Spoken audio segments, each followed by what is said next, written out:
कार्यक्रममा आजका हाम्रो अतिथि म्याङलुङ नगरपालिका वार्ड नम्बर 7 का वडा अध्यक्ष नारायण प्रसाद आचार्यजी, तपाईलाई कार्यक्रम अभियान चौतारीमा स्वागत छ। धन्यवाद। अहिले राहत वितरण कार्यक्रम भइरहेको छ। राहत वितरण कार्यक्रम कसलाई र किन गर्ने हो? राहत वितरण कार्यक्रम यो विश्वभरि नै फैलिएको कोरोना भाइरस कोभिड-19 को कारणले हाम्रो नेपालमा पनि नेपाल सरकारले अहिले लगभग 50 दिनभन्दा माथि अहिले लकडाउन घोषणा गरेको छ। यो लकडाउनको कारणले प्रभाव परेका ज्याला मजदुरी गर्ने, दैनिक ज्याला मजदुरी गर्ने श्रमिकहरू, कृषिमा होस् या अन्य निर्माण कार्यमा होस्, दुवै प्रकारका मजदुरहरूलाई के कसरी बचाउन सकिन्छ, खाद्यान्न वितरण गर्नुपर्ने हो कि के हो भन्ने विषयमा छलफल गरेर हामीले यो राहत वितरणको कार्यक्रम नगरपालिका मार्फत सञ्चालन गरेको हो। यो पहिलो चरणको राहत कतिजनालाई तपाईँहरूले वितरण गर्नुभयो त? हामीले त्यस्ता प्रभावित घर परिवारहरू सबैतिर खबर गऱ्यौँ, रेडियो मार्फत नै सूचना गऱ्यौँ। सूचना गर्दा हामीले जम्मा 117 घर परिवारहरूलाई हाम्रो वार्ड नम्बर 7 ले वितरण गर्यौँ। र यसमा वितरण गर्दाखेरि ज्याला मजदुरी गर्ने विशेषतः बाहिरबाट आएका, नेपालदेखि बाहिरबाट आएका नेपाल नागरिकहरूलाई पनि हामीले वितरण गरेका छौँ। उनीहरू अत्यन्त प्रभावितहरू, त्यो फागु पुर्णिमाको मेलामा आएका मानिसहरू पनि लकडाउनको प्रभावले मेलामा आएका मानिसहरूलाई पनि हामीले वितरण गरिराखेका छौँ। जम्मा 4 जना उहाँहरूको परिवार छन्, इन्डियनहरू, इन्डियामा बसोबास गर्नेहरू, तिनीहरूलाई पनि हामीले वितरण गरेका छौँ। र प्रभावित कोठामा डेरामा बस्ने ज्याला मजदुरी गर्नेहरूलाई वितरण कार्यमा हामीले 117 जनालाई 10 केजी चामल, 1 केजी दाल, 1 केजी नुन र आधा लिटर तेलको हिसाबले हामीले वितरण गऱ्यौँ र एउटै दरले हामीले वितरण गरेको हो। पहिलो चरण र दोस्रो चरणमा फरक के भयो राहत वितरणमा, थप घट? पहिलो चरणको वितरण गर्दा प्रभावितको सङ्ख्या अत्यन्त कम थियो। प्रभावित सङ्ख्या कम भएको कारणले पनि निवेदनहरू हामीलाई कम आयो र दोस्रो चरणमा हामीले निवेदन लगभग 300 निवेदनहरू प्राप्त भएका थिए। हामीले वितरणको लागि हामीले निवेदनहरू फर्म भर्ने काम गर्दा हामीले छनौट गरेर जम्मा 285 जनाको निवेदनलाई तय गरेर नगरपालिकामा सिफारिस गऱ्यौँ। सोही अनुसार 10 केजी चामल, नुन, तेल, दाल हामीले वितरण गरेको हो। त्यो प्रक्रिया हाम्रो समाप्त भइसकेको छ। 285 जनाले यो दोस्रो चरणमा चाहिँ 285 जनाको घर परिवारहरूलाई 285 जनाको घर परिवारलाई दोस्रो चरणमा तपाईँहरूले वितरण गर्नुभयो। यो वितरण सँगसँगै फेरि तपाईँहरूले त औषधि वितरणको कार्यक्रमहरू पनि रेडियोबाट सूचना प्रसारण गरिराख्नु भएको थियो होइन? अनि यो चाहिँ अलिकति के अरे यो पोलिसी नीति उल्लङ्घन गरेको भन्ने कुराहरू पनि कहीँ सुन्नमा आयो। के कुरा हो खास चाहिँ यो गाउँघरका वृद्ध रोगीहरू जुन चाहिँ अहिले विश्वमा रूपमै फैलिएको यो नसर्ने रोग रहेछ 4वटा: प्रेसर, सुगर, दम र क्यान्सर। हामीले क्यान्सरको त औषधि हामीले दिन सकेनौँ। 3 प्रकारका औषधिहरू 2टा वार्ड मिलेर आमुङ स्वास्थ्य चौकी मार्फत 7 र 8 ले आमुङ स्वास्थ्य चौकी मार्फत र कोवेक्सरी क्लिनिक मार्फत हामीले ओडाले वितरण गरेको होइन, ओडाले खरिद गर्ने काम गर्यौँ। र 3टै औषधिहरू हामी असारसम्मलाई पुग्ने हामीसँग औषधि स्टक छ। त्यो 2टै वार्डले हामी 2 ठाउँबाट वितरण गर्दैछौँ। तर त्यो हाम्रा स्वास्थ्य कर्मीहरूले परीक्षण गर्नुहुन्न। पुरानो डकुमेन्टको आधारमा, डाक्टरको सिफारिसको आधारमा मात्रै वितरण गरेछ। हामीले कुनै उल्लङ्घन गरे हामीलाई लाग्दैन। हामीले वितरण गरेको जनप्रतिनिधिहरूले छैन, स्वास्थ्य कर्मीबाटै मात्रै वितरण गरिएको हो। यो अहिलेसम्म प्रशस्त लगभग 100 परिवारले अहिलेसम्म लगिसके, 100 जनाले लगिसके आजसम्म औषधि। 3 प्रकारको औषधि होइन, 3 प्रकारको रोगको, यो महामारीको रूपमा फैलिएको नसर्ने रोगको औषधि, सुगर, प्रेसर, दमको 100 जनाले आजसम्म। कुनै उमेर समूहको पनि उमेर समूह तोक्नु भएको थियो कि होइन? अलिकति वृद्धलाई मात्रै दिने या हस्पिटल आउन नसक्ने या स्वास्थ्य चौकीसम्म जान नसक्नेलाई वितरण गर्ने भन्ने थियो कि के थियो? होइन, त्यस्तो हामीले उमेरको सिमाना छैन। हाम्रो वार्ड पनि सिमाना तोकेका छैनौँ हामीले। बाहिरको पनि मान्छे जान सक्छ। तर पुरानो डकुमेन्ट भएको, डाक्टरले परीक्षण गरेका बिरामीहरूलाई जुनसुकै उमेरको होस् हामीले दिने गरेका छौँ। र त्यहाँ सकिन्छ भने बिरामी नै गए अझ राम्रो हुन्थ्यो भन्ने हाम्रो प्रयत्न हो। नसकेमा पुरानो डकुमेन्ट लगेर पनि हामीले औषधि उपलब्ध गराउने व्यवस्था हेल्थ पोस्ट र सरी क्लिनिक मार्फत उपलब्ध गराएछौँ। त्यो हामीले असारसम्म हामी निरन्तर पुर्याउने लक्ष्य छ। भनेपछि अब जेठको त सुरुवात मात्रै हुँदैछ, असार महिनासम्म पनि तपाईँले त्यो वितरण निरन्तर वितरण गर्छ 2टा वार्डको लागतमा खर्चमा। अब राहत वितरण गर्दाखेरि पनि जस्तै गर्भवती महिला, सुत्केरी महिला हैन हरूलाई अलिकति तपाईँहरूले जुन के अरे चामलको कुरा गर्नुभयो होइन, चामल 10 केजी, दाल कति भन्नुभयो? दाल 1 केजी, दाल 1 केजी, नुन 1 केजी, नुन 1 केजी होइन, तेल आधा लिटर, खाने तेल आधा लिटर, अनि साबुन पनि होला। साबुन चाहिँ छ कि छैन? साबुन हाम्रोमा छैन, हामीले वितरण गरेनौँ। बरु हामीले सेनिटाइजर, हात धुने सेनिटाइजर पनि वितरण गरेका छौँ आवश्यक अनुसार गर्भवती महिलाहरूलाई र अर्को ज्वरो नाप्ने। अनि चिनी चाहिँ वितरण गर्नु भयो? वितरण गरिएन, चिनी वितरण गर्नु भएन। भनेपछि यो तपाईँले जुन राहत सामग्री खाद्यान्नको रूपमा तपाईँहरूले वितरण गर्नुभयो नि, जस्तै मैले अब गर्भवती महिला, सुत्केरी महिला होइन, नवजात शिशुहरूको लागि त योभन्दा पनि अलिक फरक व्यवस्था गरिदिनु पर्थ्यो कि होइन? त्यो हाम्रो नगरपालिकाको उपमेयरको एउटा कार्यक्रम थियो, गर्भवती महिला र सुत्केरी महिलाहरूको लागि उहाँले नगरपालिकाको 10औं वार्डमा कार्यक्रम, वितरण कार्यक्रम र गर्भवती महिलालाई चाहिने भिटामिनहरू, तत्त्वहरू सबै मिलाएर उहाँले वितरण गरेको कारणले हामीले वार्डले यो कार्यक्रम ल्याउन र हाम्रो वार्डमा पनि त्यो वितरण कार्य नगरपालिकाले गरिसकेका छ। उपमेयर लक्षित कार्यक्रम अन्तर्गत त्यो चाहिँ उपमेयर लक्षित कार्यक्रम, गरिब उपमेयरसँग लक्षित कार्यक्रमबाट वितरण भइसकेको छ। अब यो राहत वितरण कार्यक्रम तपाईँहरूले पहिचान गर्दाखेरि यी व्यक्तिहरूलाई चाहिँ हामीले राहत दिनुपर्छ भनेर पहिचान कसरी गर्नुहुन्छ? तपाईँहरूको संयन्त्र कस्तो छ होइन? त्यो तपाईँहरूको संयन्त्रले पहिचान गरेको व्यक्तिहरू राहत दिन उपयुक्त हो कि होइन, कसरी तपाईँहरू त्यसलाई के अरे छुट्याउनुहुन्छ? हामीले छान्ने तरिकामा हामीले टोलटोलमै सकेसम्म हामीले फारम पुर्यायौँ, टोलटोल बस्ती बस्तीमै सकेसम्म निर्देशिकाको आधारमा हामीले फर्म भराउने काम हाम्रो जनप्रतिनिधि र कर्मचारीले गर्यौँ। अब केही न केही त कहीँ न कहीँ त मिस्टेक हुनसक्छ, थोरै पर्सेन्ट 1% जति चाहिँ मिस्टेक भएको हुनसक्छ, काम गर्दा गल्ती हुनसक्छ। त्यसो हुँदाखेरि हामीले फर्म भरेकालाई 300वटा फर्ममा हामीले 15वटा चाहिँ छनौटमा आउट भए, बाहिरिए। त्यसैले गर्दा यो नेपाल सरकारले विपन्नहरूको एउटा परिचय पत्रको कार्यक्रम ल्याएर छनौट गरिदिएदेखि सबै डकुमेन्टहरू उसको थाहा हुन्थ्यो। त्यसको पनि कमीले गर्दा पनि हामीलाई छनौट प्रक्रिया चाहिँ निकै असहज भयो छान्ने कुरा। त्यो फर्म भर्ने प्रक्रिया पनि त फेरि कति जटिल थियो होला, सबैको लागि उत्तिकै सजिलो त थिएन होला। जटिल थियो। हामीले फर्म दियौँ, सबै घरधुरीलाई फर्म पठायौँ। फर्म पठाउँदा उहाँहरूले फिर्ता गर्नुभयो कतिले फर्म। हामी घर प्रत्येक नै गएर टोलटोलमै गएर हामीले फर्म भरेको हो। फर्म भर्न आउनुहोस्, यस्तो छ फर्मको डकुमेन्ट, निर्देशिका यो छ भनेर हामीले सबै त्यहाँका स्थानीयवासीहरूलाई हामीले फर्मेटहरू उपलब्ध गरायौँ। फर्मेट हेरेर पनि कतिले भर्नु भएन, किन त गाह्रो भयो उहाँहरूलाई फर्मेट भर्न। भोलि हामीलाई समस्या पर्छ कि भोलि आर्थिक हैसियतको पनि सिफारिस चाहिन्छ। अहिले विपन्न भन्ने फेरि 7 दिनपछि आर्थिक स्थिति हाम्रो धेरै छ, सिफारिस चाहियो भनेर ब्याङ्क लोन अनि विदेश जानको लागि पनि लोन फर्महरू भर्नुपर्ने हुन्छ। त्यसको लागि पनि गर्दा उहाँहरूलाई कठिनाइ भएर उहाँले फर्म भर्नु भएन।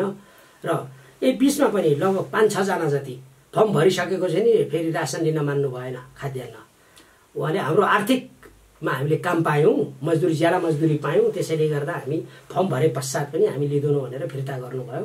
त्यसको सट्टामा अरू वैकल्पिक व्यक्तिहरूको खोजी गरेर हामीले वितरण गर्यौँ। यो पहिलो चरणको राहत वितरणमा केही सुन्नमा आयो, केही गुनासोहरू सुन्नमा आएको छ है? आएको अब हावा नचली पात पक्कै हल्लिएन होला होइन? के हुने खाने होइन, बजारमा पक्की घर भएकैहरू पनि होइन राहत लान केही व्यक्तिहरू, सबैलाई त्यसरी दोष लाउनु त मिल्दैन, केही त्यस्ता व्यक्तिहरू चाहिँ राहत लिन गए होइन, यस्तो व्यक्तिहरू पनि जाँदो रहेछन् भन्ने खालको जो लक्षित राहत पाउने व्यक्तिहरूको के गुनासोहरू सुन्नमा आयो? यो कति सत्य हो या आरोपको लागि आरोप मात्र, या यो आरोपमा सत्यता पनि छ? केही त सत्यता हुन सक्छ जस्तो लाग्छ मलाई, केही त सत्यता हुन जस्तो लाग्छ। हामीले पहिलोचोटि फर्म थिएन, फर्म भरेनौँ, हामीले नाम माग्यौँ, निवेदन माग्यौँ, त्यसको आधारमा भरेको। केही सत्यता त हुनसक्छ। र हामीले घर मात्रै हेरेर नि भएन, उसको ऋण हुनसक्छ, समस्या हुनसक्छ, सबै कुरा बुझिँदैन। अहिले ब्याङ्किङ कारोबार मान्छेहरू धेरै ऋणको कारणमा चपेटामा छन् र विदेशबाट नि कति ज्याला मजदुरी गर्नेहरूले पैसा पठाउन सकिराखेको छैन। त्यसैले गर्दा नि घर हुँदैमा ऊ चाहिँ अहिले खाद्यान्नमा चाहिँ समृद्ध छ भन्न सकिने स्थिति नभएकोले पनि हामीले आएका निवेदनहरूलाई हामीले राहत दिने प्रक्रिया अगाडि बढायौँ। केही न केही त त्रुटि हुनसक्छ, यो म वार्डको तर्फबाट स्वीकार्छु। अब तपाईँले राहतमा वितरण गर्दाखेरि 10 केजी चामल, 1 केजी दाल होइन, 1 केजी नुन होइन, आधा लिटर खाने तेल अनि सेनिटाइजर तपाईँहरूले तपाईँहरूको वार्डमा राहत वितरण गर्नुभयो। तपाईँको वार्डले पहिलो चरण र दोस्रो चरण गरी, अब दोस्रो चरणको त अझै अलि हिसाब किताब आउनु बाँकी नै होला। पहिलो चरणको रासन कति मूल्य बराबरको खरिद गर्यो त? पहिलाचोटि त 800 लगभग 800 रुपियाँको वितरण भएको हो र दोस्रो चोटि पनि मिल्दोजुल्दै छ। होइन, 117 घरलाई 800 रुपियाँको भन्दाखेरि त यो त सुन्दाखेरि मान्छेलाई अचम्म लाग्न सक्छ। हामीले त्यो वितरण गर्दा कति मूल्य पर्यो भन्ने हामी नगरपालिकाले खरिद गरेको जम्मा कति हो त? 117 घर परिवारले राहत वितरण गर्दा कति मूल्य बराबरको राहत वितरण? ठ्याक्कै नगरपालिकाले खरिद गरेको यसको मूल्य चाहिँ हामीलाई ठ्याक्कै थाहा छैन। नगरपालिकाले खरिद गरेर हामीलाई जुन सामग्री मात्रै उपलब्ध गराएको हुँदा मूल्य मैले ठ्याक्कै भन्न सक्ने स्थिति छैन। लगभग 700 देखि 800 हुन सक्छ। पहिलो चरण दोस्रो चरण दुवै नगरपालिकाले खरिद गरेको नगरपालिकाले हो। त्यसो भने अब यो राहत खरिद गर्दाखेरि राहत खरिदको जुन मूल्य छ, बजारमा जुन मूल्यमा किनिएको छ राहत, त्यो मूल्य पारदर्शी राख्नको लागि त्यो विवरण चाहिँ तपाईँहरूले कसरी राख्नुहुन्छ त? विवरण हामीले भन्दा पनि नगरपालिकाले राख्ने विवरण, किन नगरपालिकाले खरिद गर्यो। दोस्रो चरणको खरिद गर्दाखेरि हामीलाई पनि रोभरमा राखिएको थियो, मूल्य निर्धारण गरौँ भनेर राखिएको थियो। दोस्रो चरणको खरिदमा केही कुरा हामीलाई जानकारी छ, पहिलो चरणको जानकारी छैन। पहिलो चरणको जानकारी छैन। तपाईँले अघि मापदण्डको कुरा गर्नुभएको छ, प्रक्रियाको कुरा गर्नुभएको छ। म प्रक्रियाको कुरा पल्टाएर तपाईँलाई देखाइदिन्छु न। त्यसो भने यो दफा 5 मा राहत सामग्री खाद्यान्न आवश्यकताको आधारमा श्रमिक वर्ग तथा असहायलाई प्रति परिवारका लागि देहाय सामग्री राहत स्वरूप वितरण गरिनेछ। कमा चामल 30 केजी, तपाईँले 10 केजी भन्नुभएको छ होइन। खमा दाल 3 केजी, तपाईँले दाल 1 केजी भन्नुभएको छ। नुन 2 प्याकेट भनेको छ, 2 केजी भनेको छ, तपाईँले 1 केजी भन्नुभएको छ। खाने तेल 2 लिटर भनेको छ, तपाईँले आधा लिटर भन्नुभएको छ होइन। साबुन 4 वटा भनेको छ, तपाईँले सेनिटाइजर के अरे दिनुभएको छ, त्यसको सट्टा त्यस्तो सही होला। चिनी 2 केजी भनेको छ, चिनी दिनै भएको छैन। यो त यसलाई यो के भन्ने यसलाई अब? अनि अर्को कुरा छ, तपाईँ अर्को कुरा पनि यहाँनिर नगरपालिकाले राहत खरिद गरेको भनेर भनेको छ। तपाईँको वितरण गर्ने विधि देहाय विधि अवलम्बन गरी दफा 5, यो दफा 6 को कुरा। दफा 5 बमोजिमको राहत सामग्री वितरण गर्नुपर्नेछ। क राहत वितरणको लागि सम्बन्धित वडा समितिले सामग्री खरिद गरी वितरण गर्ने भनेर त यहाँ बक्कैदा फेरि मापदण्डमा लेखेको छ। प्रक्रिया यस्तो छ, नीति यस्तो छ। अनि तपाईँहरू आफै असक्षम भएर नगरपालिकाले के अरे राहतको सामग्री किनेको हो कि होइन, खरिद गरेको हो कि तपाईँहरू असक्षम जनप्रतिनिधि हो कि? यो त बुझ्न सकेन नि त। तपाईँहरूलाई के अरे निर्वाचनमा मत दिने नागरिकहरूले, जनताहरूले तपाईँहरूप्रति त शङ्काको दृष्टिकोणले हेर्ने बाटो देखियो त यहाँ त। यो नमुना निर्देशिका हो। पछिल्लो निर्देशिका हामीले 14 गते नै निर्णय गरेका थियो दोस्रो चोटि राहत वितरण गर्ने भनेर। नगरपालिकाले 14 गते निर्णय गरेकोमा 14 गते नै सायद बेलुका होला प्रदेश सरकारबाट थप निर्देशिका आयो कि राहत वितरण गर्दा सकेसम्म कामको आधारमा दिने। कस्तो कामको आधारमा भन्नाले के हो? ज्याला मजदुरी दिने हो, काम दिने हो। काम दिन नसकिएमा उहाँलाई 25%, काम नगरेलाई 25% राहत दिने भन्ने एउटा थप निर्देशिका। त्यो निर्देशिकाले के भनेको छ त? त्यो निर्देशिकाले के भन्छ? राहतको सामग्री कसले खरिद गर्ने भनेर भनेको छ? त्यसमा वार्डले नै भनेको छ। वार्डले भनेको छ भनिसकेपछि वार्डको जनप्रतिनिधिहरू दोस्रोले चाहिँ हामीले त त्यो निर्देशिका अहिले आएको छैन। निर्देशिका आधारमा गरिन हामीले पुरानो नगरपालिकाले यो निर्देशिका नआइकनै हामीले 14 गते चैत्र 14 गते निर्णय गरेको हुँदा हामीले त्यसको आधारमा मात्रै हामीले वितरण गरेको। निर्देशिकाको आधारमा हामी पछि आएको निर्देशिकाले गर्दा वितरण गरेनौँ। यो नमुना निर्देशिकामा के भनेको छ भने जस्तो 30 केजी चामल भन्नुभयो, हामीले त्यो वितरण गर्नलाई काम गर्नेलाई मात्रै दिने भनेको छ। यो 25 केजी अर्थ मन्त्रालयबाट जारी भएको र पछि थप निर्देशिका छ। त्यो निर्देशिकामा चाहिँ कामको आधारमा खाद्यान्न वितरण गर्ने भनेर निर्देशिका छ। यदि काममा आउँदैनन् भने उहाँहरूलाई चाहिँ 25% मात्रै राहत दिने भन्दा हामीले त्यो वितरण गरेनौँ। निर्णय अगाडि भएको कारणले गर्दा त्यो निर्देशिकाको आधारमा हामीले काममा पनि लगाउन लगाएनौँ र हामीले 10 केजी हामी वितरण गरेको त्यो पुरानो निर्णयअनुसार यो निर्देशिकाको आधारमा हामीले वितरण। अनि यो निर्देशिका तपाईँहरूलाई काम नलाग्ने नियम कानुन, राज्यले बनाएको नियम कानुन तपाईँहरूलाई काम नलाग्ने भनेपछि यो कस्तो कानुनी राज्य हो भन्ने कुराहरूको प्रश्न तपाईँहरूमाथि उठ्न सक्छ। यो नमुना निर्देशिका हो। यसलाई पछि यही निर्देशिकालाई काटेर प्रदेशले अर्को निर्देशिका पठाएकोले काम लगाएर खाद्यान्न वितरण गर्ने भन्ने निर्देशिका छ। त्यसको आधारमा हामीले काममा लाउन पनि असम्भव भएको कारणले हामीले 10 केजी लगभग 25% मिल्दोजुल्दो, काम नलाइकन 25% मिल्दोजुल्दो हामीले राहत वितरण गऱ्यौँ। त्यो 25% राहत भनेको लगभग 675 रुपियाँ लगभगको हामीले हिसाब गरेर वितरण गरिएको हो। अब यहाँनिर एउटा कुरो मलाई प्रश्न पारिदिनुहोस् न त। अब किनभने राहत सामग्री खरिद गर्ने चाहिँ वडाले भनेर तपाईँले भन्नुभयो होइन, अनि खरिद गरेको छ नगरपालिकाले भन्नुभयो। त्यसो भने तपाईँहरूले त्यसको पारदर्शिता कसरी राख्नुहुन्छ? यो पारदर्शितामाथि त शङ्का हुने भयो, किनभने चामल के 10 केजी नै भनेर तपाईँले निर्णय गर्नुभएको छ या यो निर्देशिकामा 30 केजी भनेर भनेको छ? 10 केजी भनेर माइनेटिङै गरेको छ। नगरपालिकाले बैठकले निर्णय गरेरै 10 केजी नै तोकेरै शीर्षक तोकेरै हामीले निर्णय भएको छ। र हामीले रोभरमा सामग्री खरिद गर्दाखेरि रोभरमा हामी वडाध्यक्षहरू नै बसेर मूल्य निर्धारण गरेका हौँ र त्यसको भुक्तानीहरू प्रक्रियाहरू सबै नगरपालिकाले गर्ने हो। वार्डले गरेर झन्झटिलो छ भन्ने हिसाबले पनि हो। वार्डको मान्छेहरू दोकानमै गएर छलफल गरेर हामीले खरिद प्रक्रिया अगाडि बढाएको हो। यसमा शङ्का गर्ने ठाउँ छैन।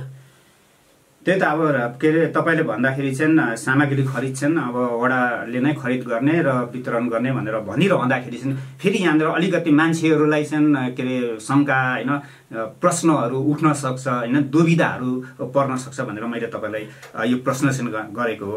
र अर्को कुरो चाहिँ अलिकति यो किनभने अहिले चाहिँ कस्तो देखिराखेको छ भन्दाखेरि यत्रो ठुलो महामारी भइरहँदाखेरि यो महामारीमा फाइदा लुट्ने केही त्यस्ता व्यक्तिहरू पनि देखिएको छ होइन, त्यस्ता जनप्रतिनिधिहरू पनि देखिएको छ, त्यस्ता खालको प्रश्नहरू पनि उठ्ने गरिरहेको छ होइन, तपाईँहरूले सामाजिक सञ्जालमा देखिरहनु भएको छ। त्यसले गर्दाखेरि यसलाई पारदर्शी बनाउँदा तपाईँहरूको जिम्मेवारी हो फेरि पनि होइन हो। यो कुराहरूमा त तपाईँहरूले अलिकति जिम्मेवारी जवाफ दिनुहुन्छ भनेर मैले यो प्रश्न पनि गरेको। र अर्को प्रश्न के पनि छ भन्दाखेरि यो चाहिँ अलिकति जनप्रतिनिधिहरूकै वार्डका जनप्रतिनिधिहरूकै केही गुनासोहरू आएको छ है। रात खरिद गर्दाखेरि चाहिँ पार्टी निकटको साउजीहरूको पसलबाट लिने गरेका केही होइन नगरपालिकाका वार्डका जनप्रतिनिधिहरूको केही गुनासोहरू सुन्नमा आएको छ है। अब किन यस्तो गुनासोहरू सुन्नमा आइरहेको छ है, यसको बारेमा त अब हामीलाई भन्दा पनि तपाईँहरूलाई बढी थाहा होला होइन। अब हामीले खरिद गर्दाखेरि जम्मा जिरखिम्तीबाट 3वटा वार्डलाई वितरण गरियो। मेङ्लुङको कुरा मलाई अनुभव छैन। जिरखिम्तीबाट हामीले 2टा पसलबाट 6 र 8ले एउटा पसल, 7 र 8ले एउटा पसल, 6ले एउटा पसल गरेर हामीले 2टा पसलबाट हामीले राहत सामग्री लिएको हो। त्यसो त त्यस्तो पार्टीगत कुरा चाहिँ उठे जस्तो लाग्दैन मलाई। हामी पार्टीमै कस्तो व्यक्ति अब कसरी चिन्ने त्यो पनि समस्याको कुरा हो। त्यसैले गर्दा यो अलिक सान्दर्भिक जिज्ञासा गुनासो होइन कि भन्ने लाग्छ। हामीले 2टा पसलबाट स्टक पनि हुनु पर्यो होइन, खरिद गर्दा स्टक पनि हुनु पर्यो, उसँग सामग्री पनि हुनु पर्यो। सामग्री हेरेर पहिला अनुगमन गर्दा सामग्रीहरू देखियो, पहिले हामीले अनुगमन गरेको हो। मेयर सहितको टोली, हाम्रो कर्मचारी, नगरपालिका कर्मचारी सहितको टोलीले स्टक देखेर स्टक भएको ठाउँमा हामीले 2 ठाउँ सामग्री हामीले लिने काम गरेका हौँ। भनेपछि अब जनप्रतिनिधिहरू बिचमा पनि केही राजनीतिक पार्टीमा भएको जुन पार्टीमा आफ्नो लगाव छ होइन, आस्था छ, झुकाव छ, त्यस कारणले गर्दाखेरि पनि केही गुनासोहरू या केही आरोप प्रत्यारोपहरूका कुराहरू उठेका हुन् कि के हो त? अब यसलाई कसरी गर्ने के भन्ने यो चित्त नबुझेर यस्ता कुरा गरेका हो कि होइन? यो कुरा त मैले अब जानकारी पाइनँ। मैले जिरखिम्तीको कुरा गरेँ। हाम्रो जिरखिम्तीबाट लगेको हामीले 2टा पसलबाट हो। त्यो गुनासो नआउँदै राम्रो हुन्थ्यो होला। अहिलेको यस्तो महामारीको रूपमा यसलाई गुनासोमा लानुभन्दा बरु छलफल गरेर वार्ड मिटिङमा बसेर छलफल गरेर कुरा अगाडि बढाउनु नै सान्दर्भिक हुन्छ। अहिले कसरी हामीले सहयोग गर्न सकिन्छ त्यतापट्टि ध्यान दिन जरुरी छ। कतिपय कुराहरू त यसरी पनि उठ्छ नि त, कतिपय कुराहरू त चित्त नबुझेको कुराहरू होइन, हामी बाहिर चिया गफमा पनि गरिदिने गर्छौँ। कतिपय अहिले त यस्तो छ, हामीले चित्त नबुझेको कुरा सामाजिक सञ्जालमा ठ्याट्टै लेखिहाल्ने बानी पनि छ। अब यसले भोलि गर्ने असर चाहिँ के हुन्छ भन्ने कुरा चाहिँ हामी अलिक अनि त्यस पछाडि मात्रै सोध्छौँ होइन। यी यस्ता कुराहरूले गर्दाखेरि पनि कसैको चित्त दुखेको होला, कसैले कोसँग केमा कुरा होइन चित्त नबुझेको होला होइन, यस्ता यस्ता कुराहरूले पनि होइन यस्तो पनि भइरहेको छ नि भनेर होइन उनीहरूले भनेको हुनसक्छ होइन। हामीले त अब अलिकति जनप्रतिनिधि अलिकति जिम्मेवार भइसकेको होइन, नागरिकहरूबाट जनताबाट निर्वाचित भएकाहरूको कुराहरूलाई पनि अब हामीले आधिकारिक मान्नुपर्ने नै हुन्छ, किनभने उनीहरू त्यो जिम्मेवारी ठाउँमा भइसक्यो होइन, जानुभएको छ होइन। त्यो जिम्मेवारी ठाउँमा भएकोले अब उनीहरूको चित्त नबुझेको हो या कसैसँग केही कुरामा होइन उनीहरूको केही नमिलेको हो, अब त्यो कुरा त हामीलाई सबै कुरा त आन्तरिक कुराहरू त थाहा नहुन सक्छ होइन। तर पनि अब केही न केही होइन हावा नचली पात हलिँदैन भने जस्तो मैले चाहिँ यो राहतहरूको सन्दर्भमा भूतपूर्व जनप्रतिनिधिहरू जति छन् 54 सालदेखि रहेका जनप्रतिनिधिहरूको पनि राय सुझाव बैठकद्वारै निर्णय गरेर पनि छलफलद्वारा कसरी राहत वितरणको प्रक्रिया अगाडि बढाउँ भनेर राजनीतिक दलका साथीहरू र जनप्रतिनिधिहरू भूतपूर्व जनप्रतिनिधिहरूको समेत मिटिङबाट पनि एउटा निष्कर्ष निकालेर वितरण गर्ने गरेका छ। र गुनासाहरू त काम गर्दा अलिअलि गल्ती र गुनासाहरू आउनु स्वाभाविकै हो, तर हामीले यो गुनासाहरूलाई आगामी दिनमा पनि सम्बोधन गर्दै सच्याउँदै लानुपर्छ भन्ने नै हो। ल ठिकै छ। अब यो जस्तै तपाईँले पहिलो चरणको राहत वितरणमा 117 घर र दोस्रो चरणको राहत वितरणमा 285 घर यसले वितरण गर्नुभयो होइन। अब फेरि पनि अहिले पछिल्लो समयमा नेपालको यो 2 दिनको परिस्थितिलाई हेर्ने भने नेपालमा कोरोना भाइरसको सङ्क्रमण एकदम फेरि हत्तै बढिरहेको अवस्था छ होइन। अब यही तरिकाले गर्ने हो भने त हामीले लकडाउनको समय अझै थप्नुपर्ने हो कि होइन, लकडाउनको समय अझै थप्दाखेरि फेरि होइन यो राहत वितरण जसरी राहत वितरणको घर सङ्ख्या बढिरहेको छ अझै बढ्ने पो हो कि होइन। अब यसलाई व्यवस्थित गर्नको लागि तपाईँले के कस्तो योजनाहरू बनाइराख्नु भएको छ के छ, किनभने अलिकति आगामी दिनका दुर्गामी कुराहरू पनि अब सोच्नुपर्ने हुन्छ। वितरण प्रक्रियामा केही गुनासाहरू नआएका होइन आए, त्यसैले पनि अब फेरि तेस्रो चरणमा हामी जानुपर्दा लम्बियो भने यदि यो लकडाउन लम्बियो भने फेरि हामीले तेस्रो चरणको राहत वितरण गर्ने प्रक्रियामा अगाडि बढ्नुपर्छ। त्यति बेला हामीले निर्देशिकाको आधारमा हामीले सकेसम्म कामको आधारमा खाद्यान्न वितरण गर्नु जरुरी छ भन्ने लागेको छ। नगरपालिकाले नै आगामी दिनमा तेस्रो चरण वितरण गर्दा कामको आधारमा वितरण गर्ने प्रक्रियामा हामी अघि बढ्छौँ। जस निर्देशिकाको आधारमा भनेपछि अहिले मैले यो जुन निर्देशिकाको कुरा तपाईँहरूलाई भने नि यो कतिको आधिकारिक हो? यो आधिकारिक होइन, यो आधिकारिक पछिल्लो निर्देशिका आइसकेको छ। पछिल्लो निर्देशिका आइसकेको छ। त्यो पछिल्लो निर्देशिका चाहिँ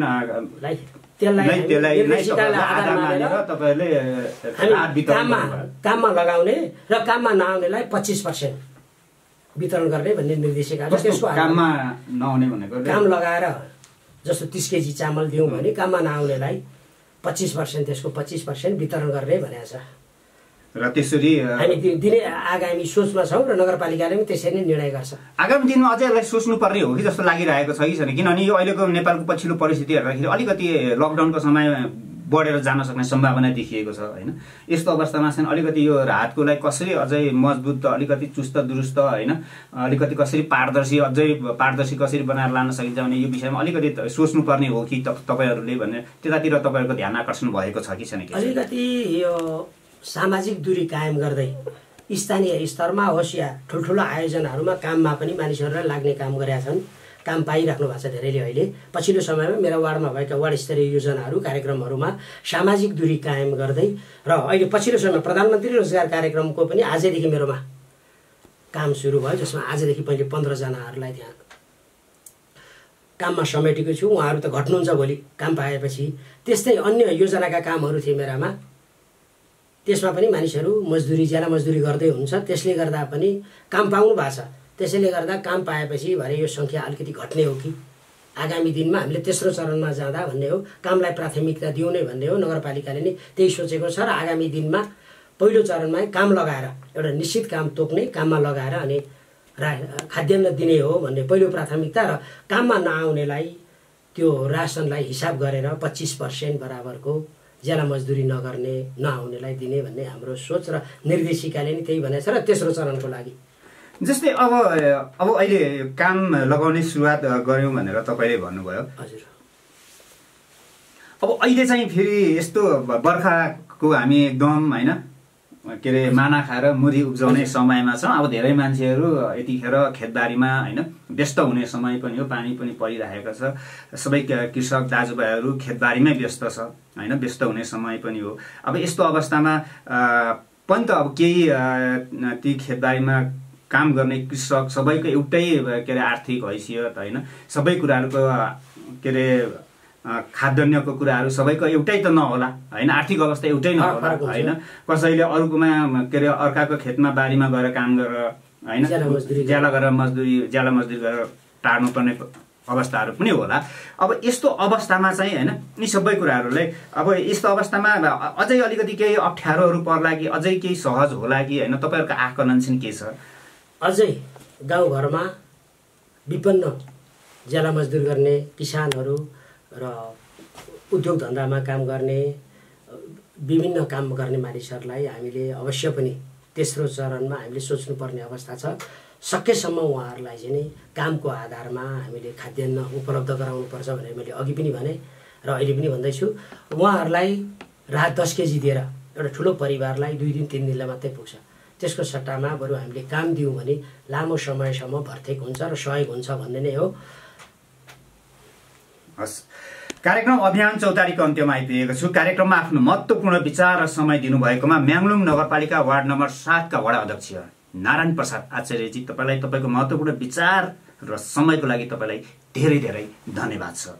सँगसँगै कोरोना भाइरस कोभिड-19ले विश्वभर महामारी फैलाइसकेपछि नेपाल पनि अछुतो रहन सकेन र नेपाल सरकारले लकडाउन घोषणा गरिसकेपछि लकडाउनलाई पालना गर्नको लागि धेरै नेपाली नागरिकहरू, त्यसमा अझै दैनिक श्रम गर्ने श्रमिक मजदुर दाजुभाइ दिदीबहिनीहरूले लकडाउनलाई पालना गरिरहँदाखेरि खाद्य र उनीहरूको स्वास्थ्यको अवस्था कस्तो छ के छ भनेर नेपाल सरकारले स्वास्थ्यको लागि र विशेष गरिकन दैनिक खाद्य